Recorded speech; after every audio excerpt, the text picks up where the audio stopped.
Good evening and welcome to this week's episode of Coach's Corner. My name is Dwayne Dwyer. I go by the Mindset Coach. My name is D Uncle Jr. and I go by the bald head consistency coach. And we hold Go up, man. ahead tonight, brother. Hold up, man. Wait. I wasn't ready. I know he wasn't. I'm not editing none of this out either. Don't edit it out. Oh my God. we we are your bald-headed coaches for Coach's Corner. There you go. Oh my goodness, man. Your This is where bald we head are coach. tonight. This is where we are tonight. Listen, Yep. like I always say, doing? man, if you decided to come here and have fun tonight, you're in the right place. But Yeah. no, all jokes aside, if you're not going to do anything with any of the information that we share on this show, you might be in the wrong place. But if you're looking to be a change agent, you're looking to do something different, elevate your life so that you can be impactful for other people, then I think that you're in the right place at the right time. Not only that, I believe 100% wholeheartedly that you were destined to listen to my voice and my good friend, the Uncle Junior, the consistency coach. So before I go any further, let me talk to my brother, the Uncle Junior himself, the consistency coach, affectionately known as C Square. How are you doing, my friend? Man, as you can see, I'm doing well. I'm in a jolly mood. I got a packed schedule and I could be upset and complaining and miserable about it, but I'm just like, you know what? It's a packed schedule. It is what it is. Stuff got to get done. So let's get it done. It is what it That's is. where I I'm love at. it. I'm good, man. How about you? I know you've I'm been good. busy a lot lately too. Yeah, man, been busy, but busy with a purpose, right? That's Yep. kind of like how I look at it. Like if there's a purpose behind me being busy, then I enjoy doing it, and I Mhm. take it, I embrace it and take it head on, right? But if I'm just busy just for the sake of being busy, and I can't see something on the backside of it, that's like not just, and I know we like to say for me, right? But if I'm doing something for other people, that's the thing that motivates me, right? Mhm. And then because it's for people, I get excited about it. I get excited about the outcome. I get excited during the process of creating the thing because I'm excited about what other people are going to get from it. So, that's where I'm at, man. I'm good. All is Yeah. well. I have no issues and no complaints. Yeah, man. That's good stuff. Like when you Yeah. don't have issues and complaints, Yeah. you know? Yeah. Yeah, Absolutely. it's good times. That's it, man. And listen, I don't want to go any further without addressing the live chat and social media. Yeah. We appreciate you guys being here because, like I always say, you are a functional part of this show. So, regardless of you joining us on YouTube, Facebook, Instagram, it doesn't really matter. We appreciate you for being here because you could be anyplace else, but you chose to be here with us, and we don't take that lightly. So, before we go any further, make sure you hit that like button. Make sure you share it with other people, somebody who you know can benefit from this conversation. Are there any other admin notes we need to put out? Just tune in to the platform and check out all of the other shows that are going on. Absolutely, absolutely. That and thank you for saying that too, because Yeah. as you guys know, Friday nights, the Hearts of Men, which is going to consist of these two gentlemen up here and two other gentlemen. But this Saturday is also going to be reframing the image of relationships. So again, if you're looking to strengthen your relationships or looking at why you're struggling in the midst of relationship, that might be a show that you want to tune in. But before doing so, go watch last month's show because this is going to be a continuation of last month's show. It is all about covenant, and I think you'll enjoy it. So that being said, I think we're about ready to dive into the show. What do you say? Dive on in. Let's dive in. What if everything you've been taught about leadership is backwards? What if the secret to real authority isn't about being louder, tougher, or smarter, but about strategic surrender? Think about the last time you had to lead through a crisis, maybe at work, maybe at home. Did you walk away thinking, I crushed that? Or I wish I had burned I wish I had burned some more bridges. Today, we're code breaking the myths that leave leaders stuck between too soft and too savage and replacing them with neuroscience backed tactics tested in life or death scenarios. Hostage negotiation, Navy SEAL missions, even a $12 million corporate blunder. By the end of this talk, you'll wield three game changing tools: a 67-second empathy rule to balance compassion and deadlines without guilt, a vulnerability matrix to turn weaknesses into loyalty multipliers, and a cortisol shutdown hack to resolve family or team clashes in 10 minutes flats. This isn't theory, it's tactical. And it works whether you're leading a Fortune 500 team or your toddler through a meltdown. So tag someone who thinks leadership means having all the answers. The truth, real power starts when you admit you don't. Whether you're watching live or whether you're viewing the replay, your humble edge begins now. So I am really excited about this conversation because I kind of threw in a change the way that we normally do business. I think you'll enjoy it.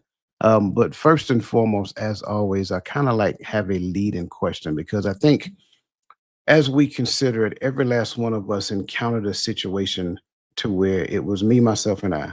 And I give you a perfect example.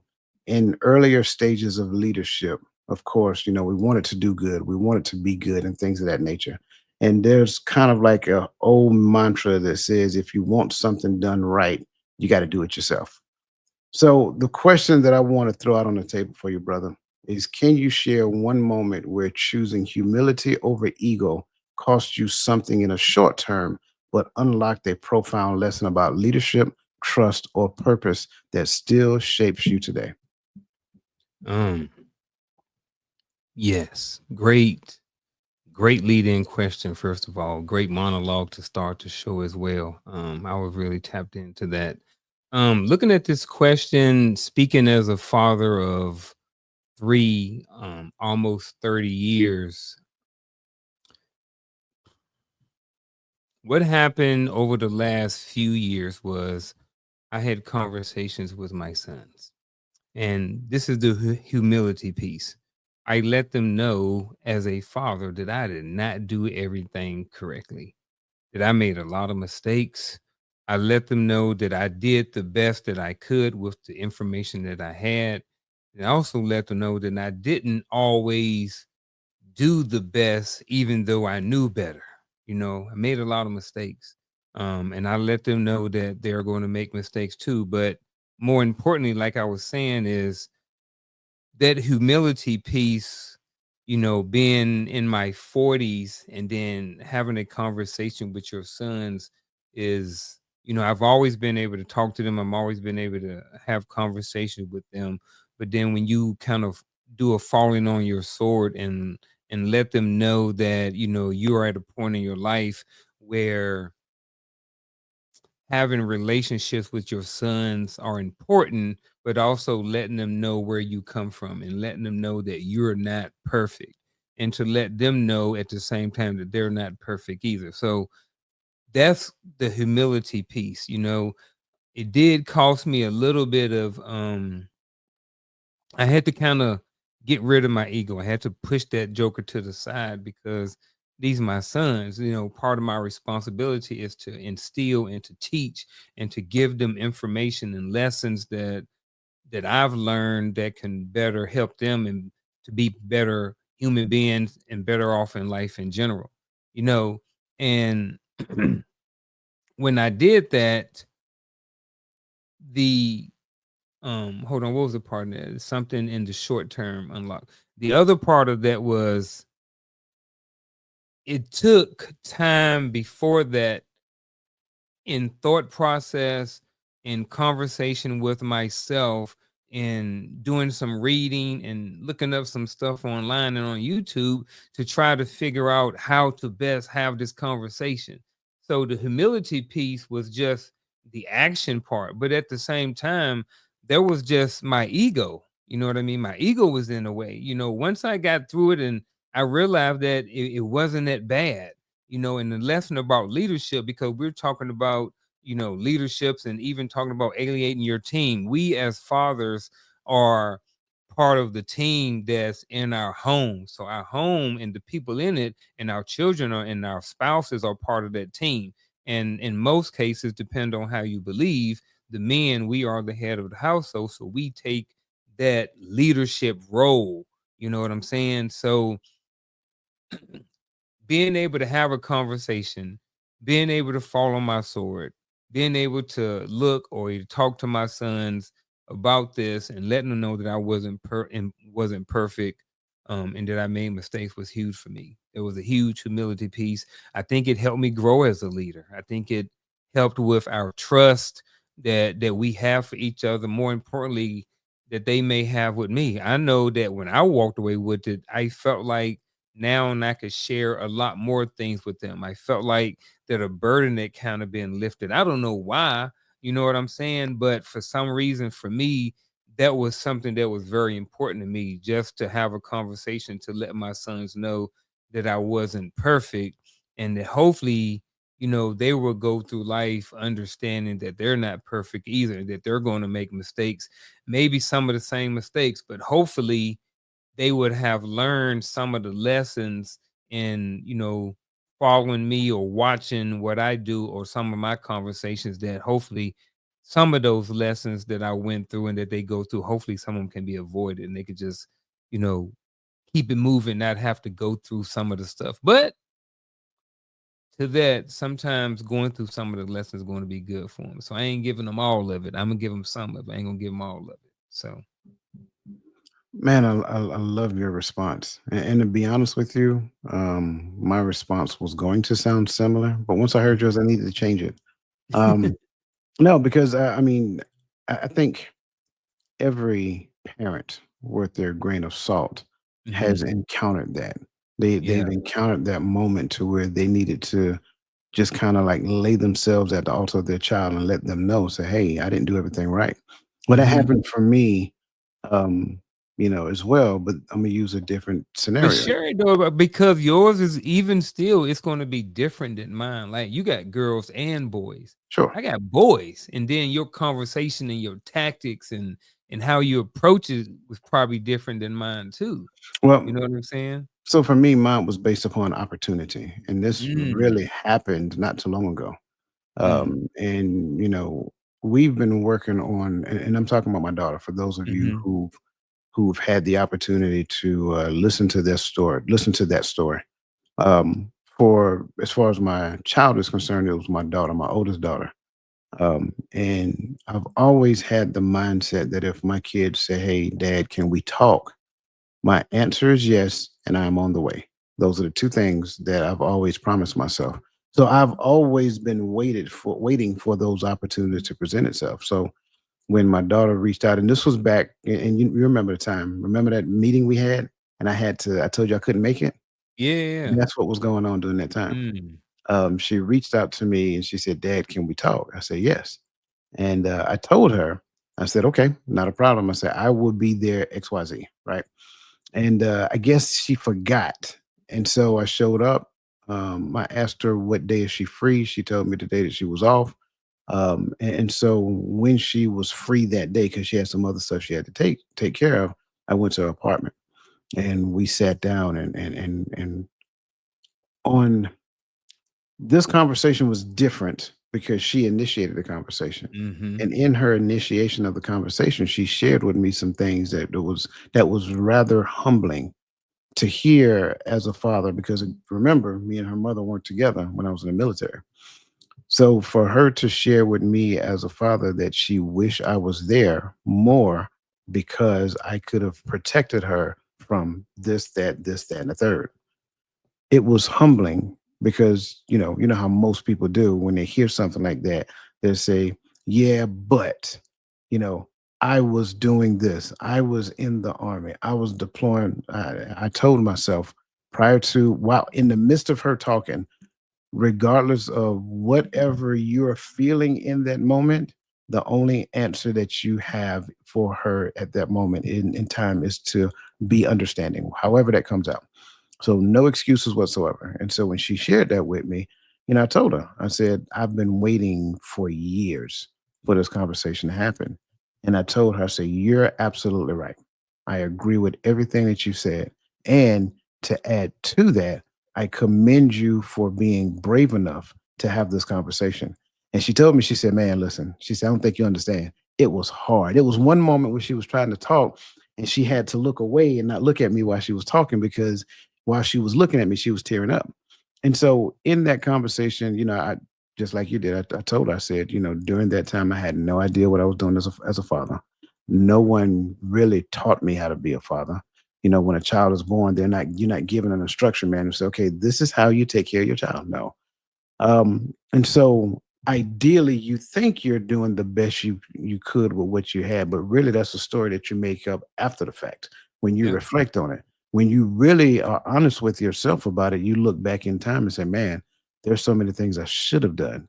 I had the opportunity, the time and space. I just elected to do something different. Hmm. Um, so all of that, and even though that happened a few months ago, there was a moment in time that preceded that came from my soldiers, because my soldiers, anytime you're in the army, especially if you're a senior leader, and soldiers come up to you and ask you permission to speak freely, you automatically know they're getting ready to say something, but Hmm. that something may be received in a particular manner. So I said, sure, go ahead. And I said, Sandy, you're a bulldog. Like everybody wants you. Like you get results. Wherever you go, it's like they drop you in, the smoke pops up, and then when the dust settles, everything is okay. But you are terrible when it comes down to positive affirmations. Like you don't ever tell us we do a good job. And when he said it, I tilted my head to the side, I looked away for a second, and I looked back up at him. I said, you're right. I don't do it. And as in that moment, the reason why I looked away because I didn't really get it growing up. Like, why do I need to tell you that you're doing a good job at doing your job? That's that You get a that was paycheck. yeah, that was my mentality. But then Hmm. I was like, he's absolutely right. I get into him, and that's what he said. He said, "You get into us, dig deep whenever we mess up, but you never come back and say, you know what? Good job.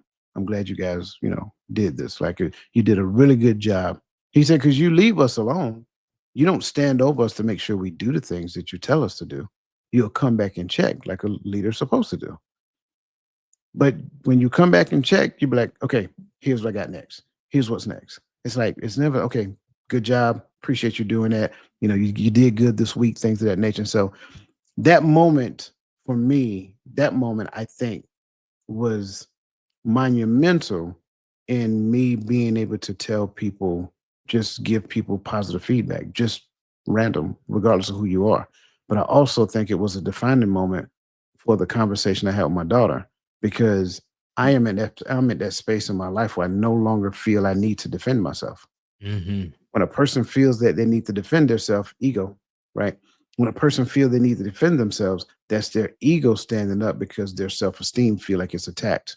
They don't feel like they're important in that moment. But where did we get that notion from, that in the midst of this conversation, I feel the need to be more important than you? Like and that's those are some of the thoughts that I've had. So when I Yeah. look at all of these things, that conversation and the several conversations that took place in between that, leading up to that conversation with my daughter, I'm so glad that he said what he said back then. Sandi, permission to speak freely. Mm.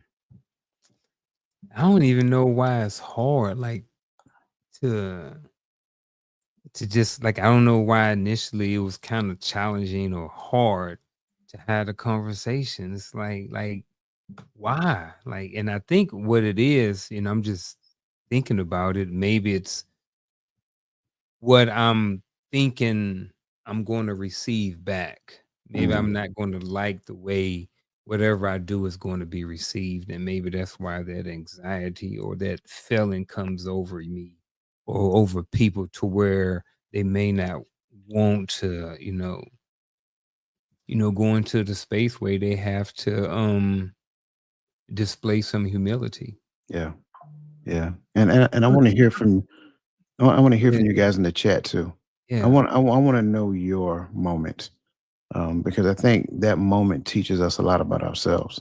It Mhm. doesn't tell us that we're bad people. We just got some bad habits. That's all.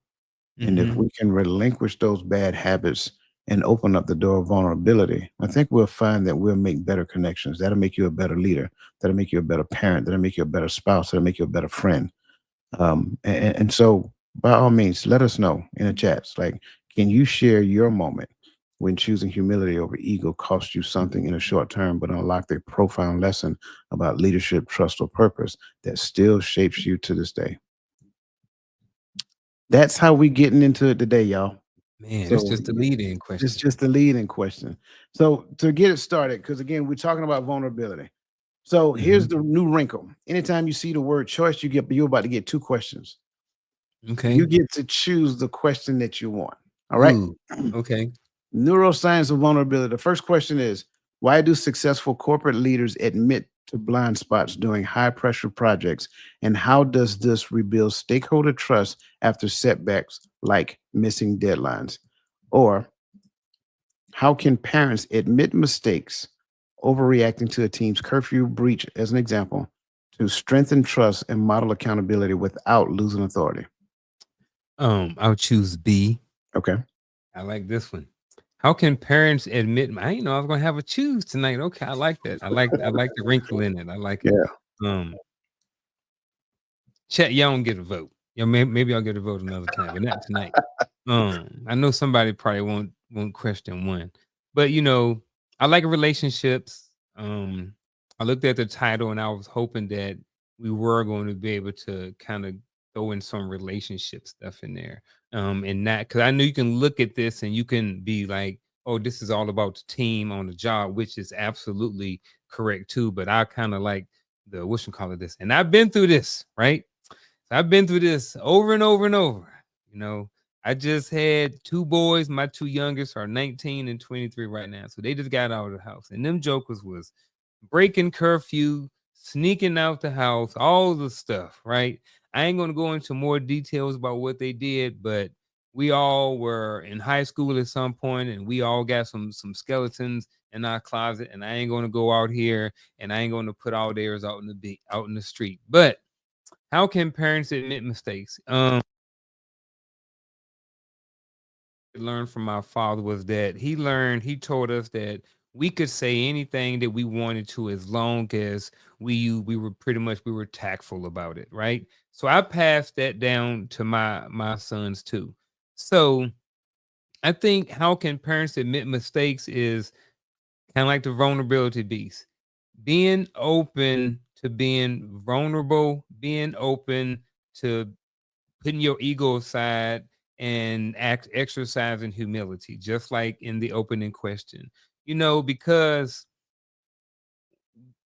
a lot of times when we're young, we think a certain way about our parents. What we thought about our parents at 5 years old, they can do no wrong, and I love my mom, I love my dad. That's how we thought about our parents at 5 years old. By the time we got 15, we like, why they always in my business? They don't want me to have no fun. They don't want me to do nothing. The perception and how we think about our parents change as we move through life. Like right now, you have a standing appointment with your mom. My mom is on here right now, guarantee watching. You know what I'm saying? So the relationships that we have with our parents change over time. So, how can parents admit mistakes? Being open to being vulnerable, being honest, being open to humiliation, and being open to conversation, and being open to putting your ego to the side. Being able to put the relationship first. Like coach always say, the number one or the most important person in the relationship, excuse me, is the relationship. So I think when you do those things, you can help strengthen that trust, and you are modeling accountability. A lot of time we look out here right now and we talk about people don't have accountability. Well, when you as a parent display accountability, you're more than likely to pass on those types of behaviors to your children. Whether that they pick them up right now or whether or not they pick them up later, they will have seen it. And we all know that sometimes, the whole train up a child, you got that whole part of it. And then you also got the part like just talking about just being a model. So and I don't think that you lose that authority in your children at all when you do it that way. I think when you do it in a different way and you are not honest about certain things and you don't admit when you make mistakes, I think that you pass those behaviors on to your children too. And I think those can be detrimental. So that's my 2 cents about this. I don't want to go too long winded because we was on that first one for a long time. Yeah, But but I think it was necessary though. I yeah, think I it do was too. necessary to be on the first one for the long time. Okay. Because that was a great lead in to this question, and your Mhm, response was like spot on. mhm. And I think that response would have been very similar to this one right here. Because think about it, no one likes so first of all, when you're working in an organization, and where you're working for that leader that doesn't admit any mistakes, you don't Mhm. ever see any mistakes that they make, right? You know that mistakes are happening because they're human, but Mhm. they don't behave as though they're human. That kind of keeps stress high within the organization. But when a leader admits that they have blind spots, and when a leader actually admits that they don't know everything, that they need the people on the team to do the great things that they were hired to do, it kind of creates a sense of collaboration. And in fact, there is a study that shows that when leaders openly acknowledge limitations, it triggers like an oxytocin release in their team's brains, fostering collaboration. So I think when when leaders do that, when they actually openly and when they become transparent, they openly and honestly admit the mistakes that they made all the way up to this point in their career, it kind of it kind of loosens the belt on the team. They feel like they're dealing with a down to earth leader. They feel like there's nothing that they can't take to that leader. And then ultimately, what you'll find is that I believe those missed deadlines now become deadlines that you meet, but not just meet in time, but you meet before the time the deadline is actually expected. And I think for all the same reasons that you said, even in the parenting aspect of it, right? Coming and speaking open and honestly and things of that nature. If you have that within your organization, I think the same thing, in fact, that the same thing happens. So that's why I said I think the first question was a good question to get us to this point, Mhm. because it almost like we fell into this question, and it's like this is where we are. Do you think you can overshare as a leader? You know? Um, you think so? I do. Mhm. I think sometimes some leaders get to the point that they talk about their personal life in the Mhm. workspace. And don't get me wrong, there are some aspects of your personal life that you can share, whether you're married, whether you got kids, things of that nature, because it kind of helps them to understand what you're juggling. And then by that same token, they believe in it also helps you to understand what they're juggling as well. But when you start talking about like what we did last night at the club, we went to the bar last night, and Mr. Martin, I was out there with Mr. Martin. Mhm. Mr. Martin got towed up from the floor up. I had to carry him back to Mhm. his car, and then I couldn't let him drive his car because I'm telling all your business at work. Mhm. But you might be the other manager on the other team, and now they're looking at you say, "Oh yeah, Mr. Martin can't hold his liquor," stuff like that. So I Mhm. think a lot of times we overshare things, thinking that those things make it possible for us to connect. But on those connections, what ends up happening is that it's not a work connection. They're Mhm. connecting with you based upon their understanding what you do socially. So they're trying to have a social connection with you in the work setting. And that's the reverse order on what things happen. You should Mhm. have a work connection that facilitates what your team has been put together to do. And if it leads into a social connection, that's okay. But you get to determine with who as a leader, because everybody you shouldn't be hanging out with. I'm be honest with you. Mhm. So and for me, I wouldn't necessarily promote, leaders hanging out with their employees, but that's a whole nother conversation. Yeah. I know some leaders who do. I'm not saying they're wrong. That's their choice. However, I will also say this as well. I think it's important for leaders to create team building events, not necessarily exercises. Events and exercises are not the same. Create building events where you can go out with your team, like, I don't know, go have a meal or something of that nature, to where you guys get to just talk about other than work stuff collectively as a team. And that by itself will help bond the team together as well. So to your question, long-winded response, but Yeah. absolutely you can't overshare. What about with blind spots? It's like, what about you having a leader just like, oh yeah, it's my fault. Oh yeah, it's my fault. Yeah, I messed up. You like, bro, you always messing up. Like at some point, like, bro, like if you always, I get sharing and I get telling the team you messed up, but bro, if you messing up all the time, like I don't know where is that balance set between. I guess if that's a leader and they're all comfortable, I guess it's only a matter of time for they probably won't be they're gonna be about it there anyway. If it's any Yeah. type of company I would say the balance is found in what you do afterwards. Mm, Because as a leader, what happens on the team is my responsibility. Mhm. So let's just say we're a part of the team and I'm the leader of the team. And let's just say Mhm. you mess something up, right? It's not Mhm. your nature, right? But you just Mhm. mess something up one day. Well, I'm not going to throw you under the bus and tell my boss, hey, Mr. Martin did it. I chastise him and all that other great stuff, reprimand him and all, so forth and so on. No, when I go to my boss, I'm like, you know what? The team, I got it. That's on me. I'm Mhm. gonna own all of that because my team messed up. But what do we do after the mess up? Are we correcting the behavior or are we just saying, hey, I messed up and Mhm. just move forward? I think that's the thing. That's the balance. The balance is what we do to correct the mistakes that actually happen. Because mistakes are going to happen. I Yep. don't want to create an environment to where it's a no fault environment. Now everybody's afraid to exercise initiative. So we have to find that balance between transparency, right? And then getting to the point of fixing and correcting behavior, because that's ultimately what we talk about. And if Mhm. we do that, if we can be transparent and make it our what's the word I'm looking for? If we can make it a common thing to be transparent and focus on fixing the things that we're not good at overall, then what you will find is that the team will constantly improve over time. And I think that's the important piece. When you Mhm. say overshare, like somebody saying, I messed up, I messed up, I messed up, I messed up, I messed up, for that person, I will pull them aside and say, I'm gonna need you to find another way of saying that, right? Because the redundancy of the same phrases Yeah. can become very mind numbing and be like, oh my God, here we go again. Yep. I bet you $5 he about to say I messed up. I messed up. See, I told Mhm. you, you Yep. owe me, bro. You owe me, bro. Right. Yeah. So find another way to say it. Find a better way to say I messed up.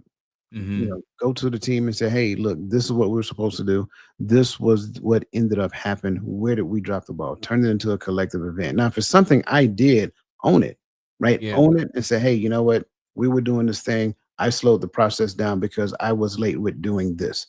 That doesn't sound like I messed up. That sounds like me telling you exactly what I did because Mhm. now I'm looking at you guys so that you guys can hold me accountable for it moving forward. I am not Mhm. above the law as a leader. We always got to keep that in mind. 100. Yes, sir. All right, bro. This one you don't get a choice. No choice. No choice. I like it. But what you do get is a scenario. And I Okay. think and I think when it comes down to this particular scenario, I think you're gonna really enjoy it because I kind of put some thoughts into it. Work Okay. related at this point. Remember, this one is public sacrifice as a loyalty catalyst. After a product recall, CEO Maria announces, I approved the flawed design. My bonus is suspended until we fix this. Employee turnover drops by 35% in the next quarter. My question for you, how does a CEO taking responsibility for a costly error like the product recall reshape their authority and team loyalty?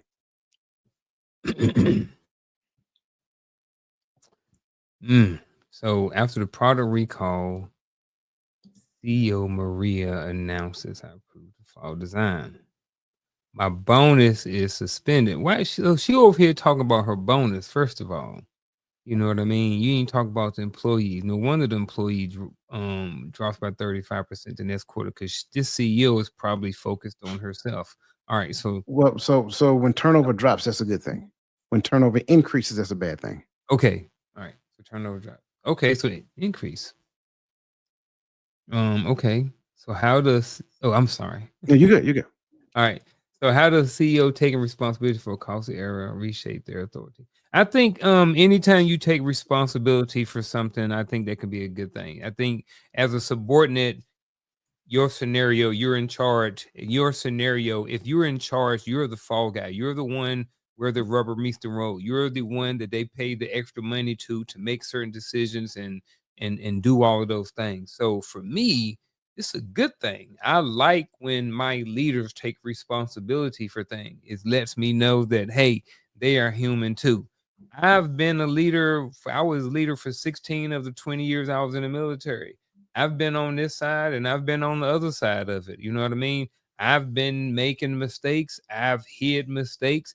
And then I got to a point where I didn't hide mistakes and stuff no more because I realized that it was okay to make mistakes. Um, so I think that how does a CEO taking responsibility for a costly error reshape their authority and their team loyalty? I think it just shows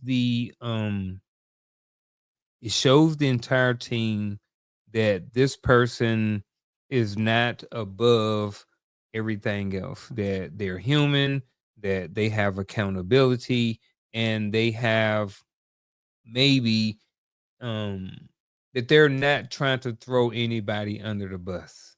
I know for a lot of for some people, it's nothing, even for me, it's hard working for somebody who doesn't take responsibility and would throw the employees under the bus, even though they made a decision. So I just think that it can just help increase the relationship that you may already have with that person of authority.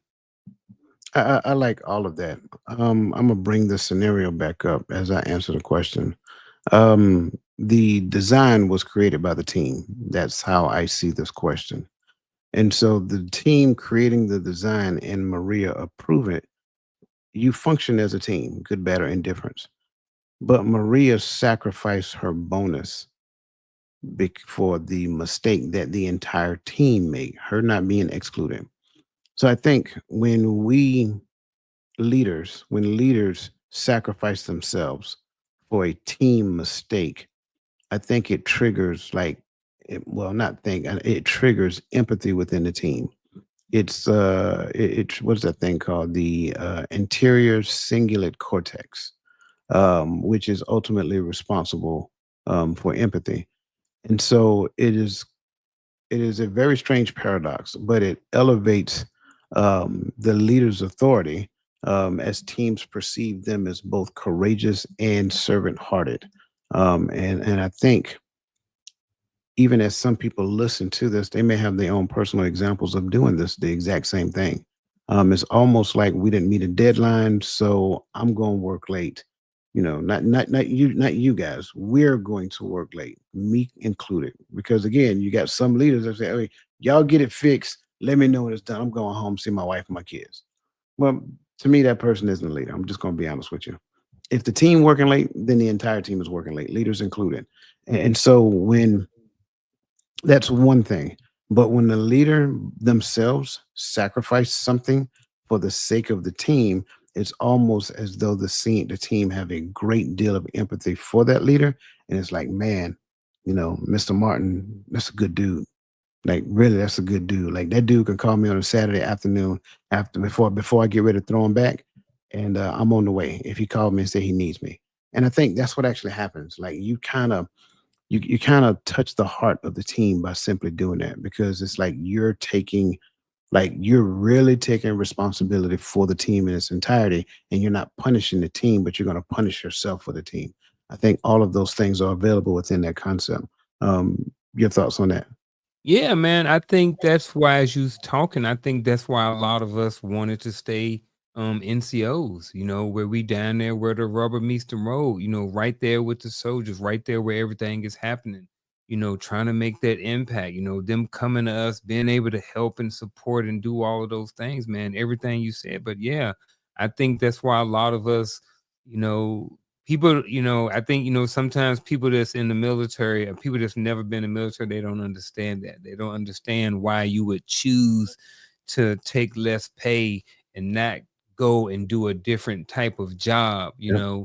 I don't think they really get it. And it's like, man, when you got a heart for soldiers and stuff like that, it's really not about the money, and we didn't get paid nowhere near as what they did, but Right. we did good enough. You know what I mean? I think everybody in the military should get more money. That's just my own personal feeling about it. But I mean, we did okay, and we're doing okay right now. But I even now, after my 20 years and 11 days, I still do not regret putting in my officer packet. I had it ready to go and I pulled it for a couple of different reasons, but I don't regret staying in and doing all of that NCO time. Yeah.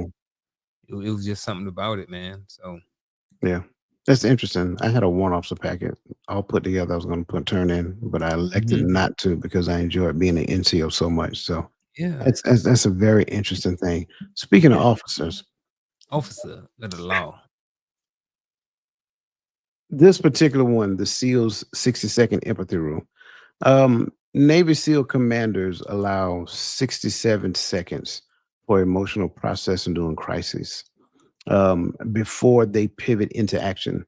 Neuroscientists attribute this to the brain's amygdala reset cycle. Prolonged focus on distress floods the body with cortisol, impairing judgment. By contrast, structured empathy preserves unit cohesion and decision making under pressure. So, this particular choice, again, first question is, how can leaders balance empathy and execution during crises, layoffs, or investor demands without traumatizing teams or missing targets? Or how can caregivers balance compassion and boundaries during high stake moments, child's academic failure, or things of that nature, to prevent resentment or coddling? What's with which chooseth ye? I'm staying with the family. Okay. Staying with B. Staying with the relationships. How can caregivers balance compassion and boundaries during high-stake moments? Man, here we go again. I ain't throwing all my son's business on the street, but them jokers ain't like to go to school. They ain't like the school, but they get it honestly because Unc didn't like the school either, right? But when I got older, I realized that in order to do what I wanted to do, I had to school. So I eventually came around and got me some schooling. Um, I work in education. This is one of those conversations, one of these questions, one of these pieces that has a whole bunch of failures. You know, I believe that in order to have a very successful student, and this is just one theory, there are a bunch of different ones, but you need to have the student. It's a triangle. You got the student, and then you got the parents or the caregivers, and then you have the school. And then between those three, if you have all three of those working together, you can have a very, very successful student. There are some students who only need one piece. Sometimes it's just need them and the school, and they don't need the parent, and they can function fine. And sometimes these three things can be interchanged and adjusted, and most students fit somewhere in there. But some students are not successful even though they have all three. So um kids, students, Unc, myself, some of y'all watching, some of y'all looking in the chat too, have been on the side to where you have had some academic failure and failed some classes, right? When we talking about compassion, again, as the adult, as the caregiver, you have to understand that there may be a bunch of different reasons why someone got the academic failure, right? And then the boundaries, you have to, what were the boundaries? What was talked about? What are the limitations? I guess what are the boundaries? What do we have a conversation about? What do we decide was going to be the way that we school? And you didn't meet those expectations. It is what it is. But um I started rambling and then I got off subjects. All right. So how can caregivers balance compassion? I'll leave it right there. One of the things you can do to balance compassion and boundaries is during half stake moments is understand that your child is not perfect, right? They're going to make mistakes just like you make mistakes, right? You have to understand that they're going to do things and they're not going to always meet our expectations of what we may want for them, you know? Um, so I think that part of that showing compassion is understanding that they are human, they are imperfect. All right.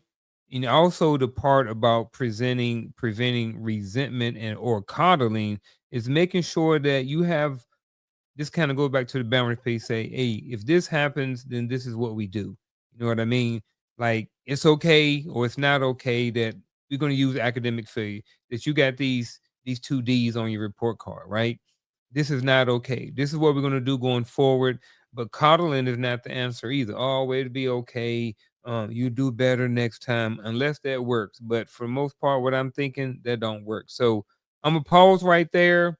I got a little jumbled up, but I think if I hear a little bit more from you, I may be able to go back and revisit it.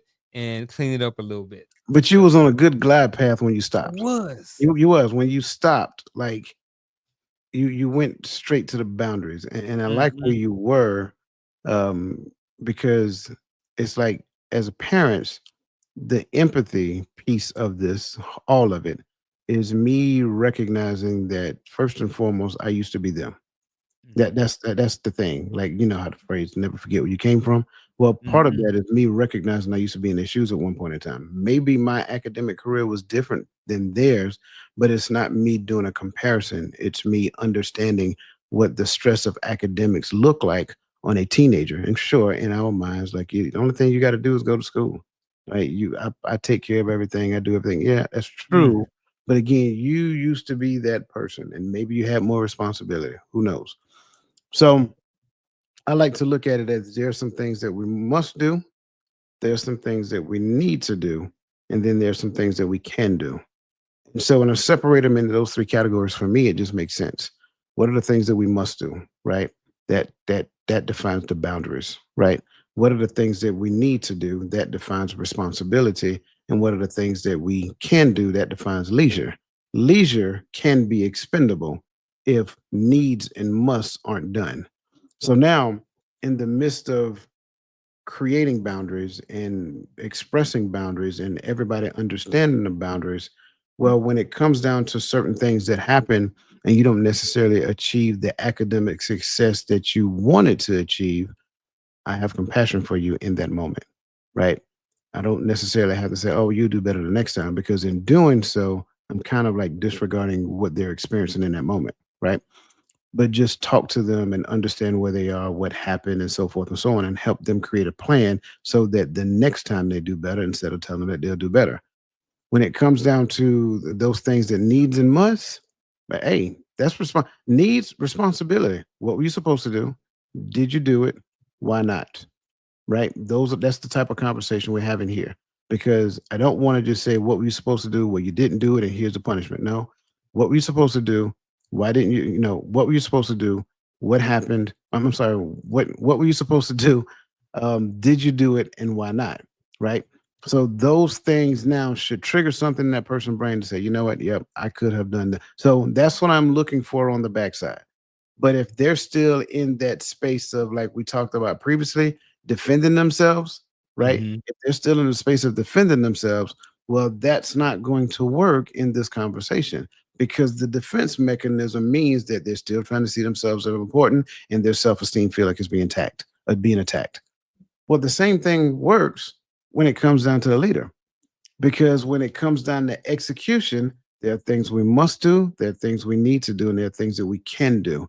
We don't necessarily focus on the can do until we take care of the things that we must do and the things that we need to do. As a leader, we have to clearly define those things. When it comes down to layoffs, stuff like that, yeah, I have compassion for you because I understand. So now what am I doing? I'm doing everything I can within reason to help you find the next thing for you, right? Do I need to can I be a resource that they can reach out to? Like, do I need to write a letter of recommendation, things of that nature? But I always say it like this: if we're springing into action when layoff happens, then we failed them. I need to be proactive when it comes down to that. I want you to be positioned so that number one, layoff doesn't affect you. And if layoff does affect you, I want you to be able to bounce back on your feet in a very quick amount of time if it does. That's how I exercise empathy forward. If we practice empathy forward, not only do we do it for our employees, we also do it for our kids. So instead of you not owning, defending, feeling all that, you come and you be completely transparent on the front side. Hey, Dad, can I talk with you? Yeah, what's going on? Well, I just want you to know I took a test today. I failed it, and I believe that may affect my GPA. Okay, affected how? How much? Have you done the math on it? What happened? What happened during said test? Why do you think you failed it? So I'm not dropping the hammer on him because he was honest about what happened when it came down to his academic grades. So I think within the space of that, a lot of times what we can do is, we talked about it before, exercise breathing, 446, right? We can exercise 446 breathing, mindfulness in the midst of that, so we don't respond emotionally, but respond in such a degree that they actually understand that we understand what they're going through. Yeah, man. I was looking at the coddling piece and how do you prevent that some, and it's like I don't know because I didn't coddle. I just had the mindset that I wasn't going to coddle. Period. But as a as a school counselor, I see it all the time. Though I get emails from parents and I get stuff, and they are 100% coddling their kid, and I'm just like, oh, like, come on. Like, are you understanding like what you are what you're signing up for? Like you have a son and I'm not trying to get too specific about stuff, but there are parents there who call their children, to the point to where students don't come to school for every little thing. You know what I'm saying? And the parents are okay with it because they're like, oh, well, they're not feeling well, or that no one likes them at school. And I'm just like, well, what do you think they're going to do when they turn 18 and decide that they want to move out and have a job or a career if they don't want to be around anybody? And so I mean, they do the same thing with the grades too. And I don't know. And some of it is it's nobody, it's everybody else's fault except for the child's. Yeah, I'm just the one that gets me is that, and I'm speaking this from experience, by the way. Mhm. The one that gets me is that your child did a thing. Mhm. The school informed you that the Yeah. child did the thing, and Mhm. you automatically start asking the school about their policy. Like, Mhm. is there any sense of responsibility that you're going to instill in this child in the midst of their behavior? Or are you just going to go at the school about their policies and see if their policies was accurate? And I'll tell you the story real quick. It was during COVID, COVID-19, Mhm. where kids were, being homeschooled, well, not Yeah. homeschooled, distance learning, if you will. Mhm. And so the attendance was like at an all-time low. And my son, be honest with you, my son attendance was like next to non-existence, like for Mhm. real. His 8 o'clock class, the young man just had an issue getting up in the morning because he stayed Yeah. up all time of night. And so Mhm. when we talked to the school, because I was kind of roped in at this point, when we talked to the school, the teacher told me that I don't even know what your son looked like. Mhm. And in my mind, I'm like, okay, I've heard enough. Like I got all the tea I need. Mhm. But then the next question that came from the parent side of the house, I'm just gonna say it that way, is Mhm. like, "Well, what's the school attendance policy?" Be there? That's what I'm thinking, but, Yeah. got it. And to me, and I'm just saying it, being transparent here, to me, I don't think that not only sends a good message to your child, but it really does not put a good taste in the administrator's mouth as well. Like, Mhm. it's almost like in the back of their mind, "Okay, I see what type of parent I'm dealing with now." As opposed to, okay, thank you for sharing this information with me. We will work on this, and moving forward, you got my word. You will learn what my son looks like. Mhm. That's just it. So to me, Yep. that's coddling. That is the very definition of coddling because there is no sense of ownership that you're instilling in that child. But he did Mhm. graduate. I just want to put that out there. He did Hey, graduate. hey, mine did too. Yeah, yeah, yeah. They made it through by the skin of their teeth. They made it through. I can't I look, I can talk about them about that because I did the same thing. I barely snuck through too, but I made up for it at the end. But yeah, I didn't want to be in high school. I didn't like it. It wasn't fun. I had a little bit during the last 2 years, but I got picked on. I was short and nah, I'm good. Name I got Garfield. Like, come on, bro. I got you. And Yeah. we're gonna shoot for one more. Okay. We're gonna skip one. And, I think Imma stick with the choice. The Stick choice. with the choice. Alright, stealing credit to spark ownership. Mm. Um, MIT's Kia effect studies prove that individuals fiercely defend ideas they believe are their own. When leaders rephrase strategies as 95% team input and 5% refinement, the brain's ventral striatum releases dopamine, converting skepticism into advocacy. This neural ownership hack is why elite coaches like Greg Popovich bait teams into self correction by asking, "What if we tried your idea with one tweak?" So, that said, the first question, sir, is why does framing campaigns as team owned ideas to secure buy in from skeptical volunteers, even when steering the vision? That's an incomplete question. Mhm. And why does framing household rules as family ideas reduce rebellion and boost cooperation, even when parents set the term? We're gonna stick with that one. Okay. I like that one anyway.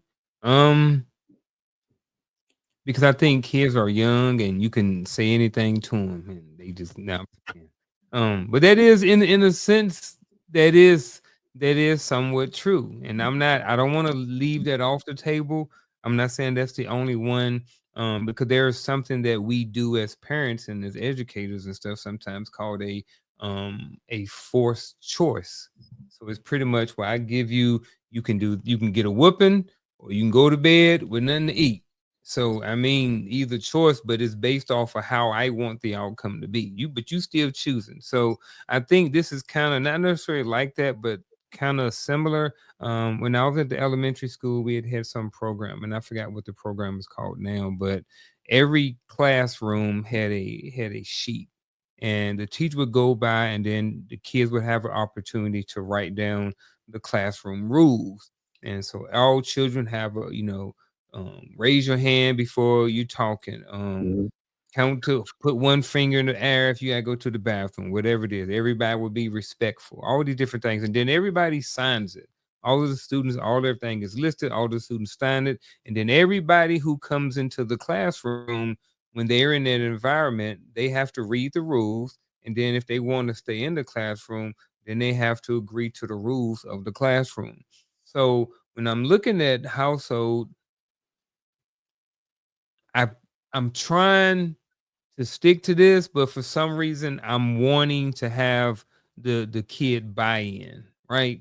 But for the sake of this, I think that if parents do it right and you have something like a chores chart and you can visually see that, hey, if I take out the trash, I get an extra dollar for the week. If I do this, then I get this. I think that what it does is, even though the kids may not have the buy-in, they can see the vision. They can see if the if and the outcome if they do the if. So I think that when you have stuff like this, it ain't necessarily a rise up, especially if they do something like a chores chart right now. And if you do it wrong and it's jacked up, then you're gonna have some people that's gonna be Yeah. rebelling. The kids be like, well, why I gotta do this? How come we only get $1 for cleaning the bathroom? You know what I mean? Why Yeah. can't you get $8 for cleaning the bathroom and $1 for taking out the trash? You know what I Mhm. mean? So I think if parents really put some thought into it and do it right, I think it can help reduce rebellion, boost cooperation, and all of that stuff. And then, it might give some parents some extra time to do some things. You can throw in some forced choice rules in there that'll help benefit you as well. I agree with everything you say. I Mhm. am I am a fan of the buy-in in this particular scenario Yeah. because that's in essence what you're doing. Like if we're Mhm. creating a chores chart, and I'm having them write in the chores that we need to do as a family, they're actually a part of the decision making of it. So it's almost as though they have some ownership of the chores that were created on this chart. And sure, the parents are going to add a few in there, or hey, can we? Mhm. I like that idea, but what if we tweak that one just a little bit instead of Mhm. cleaning your own bathroom, right? Why don't we rotate bathrooms, right? So you clean your bathroom and everybody else's bathroom that Saturday. That's all you do, right? Mhm. Just an example. Not said didn't say it was a good example. Yeah. Um, but so I think that does give them buy-in. Outside of that, to your point, like how come I always got to clean the bathroom? Why come Tamika Mhm. can't clean the bathroom? Stuff like that. Yep. And that kind of prevents that bickering. And the other side to it, I think they may end up advocating for each other. Tyrone, get up, you gotta wash the dishes this morning, stuff like that. That's Mhm. what you want to hear as a parent. You want your children to actually be they end up being accountability partners for one another for the sake of a functioning, cohesive family unit. So I'm agreeing with Mhm. everything you're saying, but keep the buy-in in. Keep the buy-in in. Yeah, I like that Um, buy-in. yeah, man. I think this going we're gonna knock out by let's just do two true false for the sake of time. Okay, let's do it. Um gonna make it gonna start up front. True. Nope. I'm sorry. That wasn't what I was aiming for. This is what I was aiming for. True, false. Admitting mistakes as a leader always erodes authority and trust. Well, I already know the chat gonna get this one right, so I'm gonna go on and say the answer. False. And it made it false when you said always. Always. Yeah. I will say that admitting mistakes as a leader, if it's excessive, can lead to, you losing your authority and your subordinates not trusting you. But I think is if you're doing it right and you admitting and you're being 100 with people and it's not all the time and stuff like this, I think you're gonna have great authority. Where that's one of the things that you can do to help Yeah. create that authority and trust. Yeah, I agree. And again, remember, don't just I messed up, right? If you do it, Yeah. I messed up last year, but here's how I'm going to fix it. And I'm telling you, it goes a long way. Sure does. I'm gonna go on a limb. I'm gonna ask a question, true false question, on a topic we didn't cover. You ready? Okay, yeah. All We got right. a smart chat. Huh? I Yeah, said we we got got a smart chat. yeah, we got a smart chat. Let's see. I think we did cover this though. Framing Yeah. your idea as a team member suggestion guarantees resentment and backlash. True or false? False. It said guaranteed. No guarantees over here. Absolutely. The answer Okay. is false.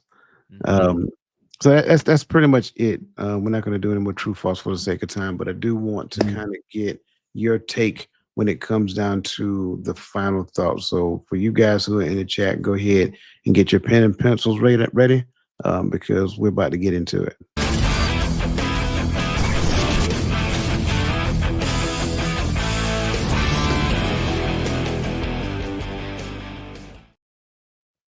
Blow me up. All right. Look, folks, we done had a great conversation today. How to lead with unshakable authority without alienating your team.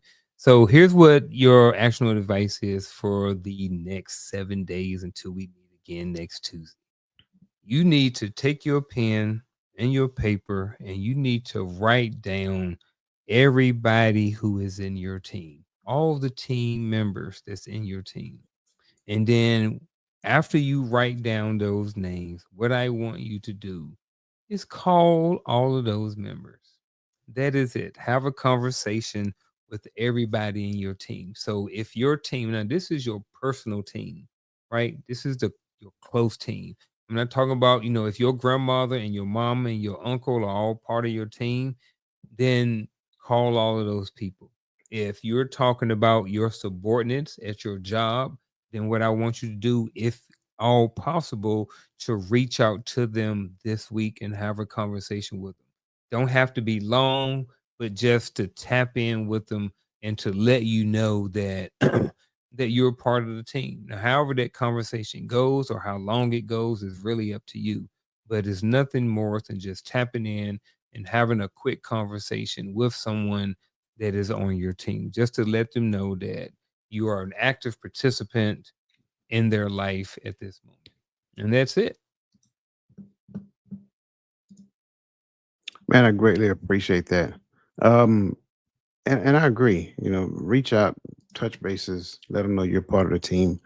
I believe wholeheartedly that one of the most profound leadership traits that we can have, whether you're a leader of a team, a manager, or a parent with children, I think the most profound leadership trait that you can have is humility. You have to find a way. We have to find a way to remove the ego out of the way of the entire relationship that you have, whether that relationship was with your team, your family, your spouse, whatever. Get the ego out of the way. You're not trying to be important anymore. You're not necessarily trying to be the center of attention. You're trying to be an advocate. You need to learn how to humble yourself to such a degree that you can receive honest feedback and stimulate vulnerability between you and the team, you and your spouse, you and your children. How do I do that? Well, good leaders do it first, right? So you have to find a way to approach the situation and be vulnerable. Or if they do it first, receive it without any need to defend yourself. I think when we get to the point to where we can do that, we can practice that on a consistent basis. I think that's the thing that sparks, that's the thing that triggers the leader within you, and that's the person that people are going to want to follow from here into eternity. And that is my actual advice. As always, another great conversation, brother. Yes, sir. I greatly appreciate you. Listen, we greatly appreciate everybody in the chat. And as always, make sure that you like this show, share it, because YouTube, Facebook, and Instagram, they love it, and it actually contributes to the algorithm. As always, on behalf of my good friend, the Uncle Junior, the ball-headed consistency coach, and it's Dwayne Dwyer, the ball-headed mindset coach. Listen, Yeah. we appreciate you. We value you. Make sure that you're here next week for another episode of Coach's Corner. Make sure that you're present on Friday evening at 8 p.m. for the Hearts of Men podcast, and do not miss Saturday morning, 10:30 a.m. on reframing the image of relationships. Until then, let the best version of yourself be a blessing to somebody else, and we will see you next week.